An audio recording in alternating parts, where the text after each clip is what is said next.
দাঁড়ান দাঁড়ান, শুনে যান, আপনাদের সাথে আমি আজকে দুঃখের কিছু কথা শেয়ার করি। জানেন, আমাদের বাসায় না একটা আলমারি আছে। আলমারিতে একদম আলমারি ভরপুর অনেকগুলা ডিনার সেট আছে, প্লেট আছে, গ্লাস আছে, খুব সুন্দর, অনেক সুন্দর সুন্দর। কিন্তু আমাদের না কখনো এগুলো ধরতে দেওয়া হয় না। এগুলো শুধু আমরা দেখি, দেখতেই থাকি, দেখতেই থাকি। এগুলা সাজানো থাকে, সাজানো থাকে। এগুলা সাজানো থাকলে নাকি ভালো লাগে। এগুলাতে খাওয়ার মতো ভাগ্য আমাদের হয়নি আর হবেও না। কারণ এগুলো শুধু আমরা মেহমান আসলে বের করি, তারপর মেহমান চলে গেলে আবার রেখে দিই। আমাদেরকে খেতে দেওয়া হয় না। আমরা ধরি, যখন মেহমান আসে তখন আমরা ধরি, ধরতে দেওয়া হয়। কিন্তু এগুলো আমরা ব্যবহার করতে পারি না। আসলে এগুলা সৌন্দর্য, তাই ঘরের ভিতর সাজিয়ে রাখে মায়েরা। ভালো লাগে ঘরের সৌন্দর্য।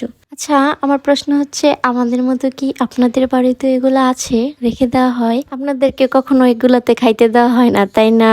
যদি থাকে তাহলে কমেন্টে জানিয়ে যাবেন।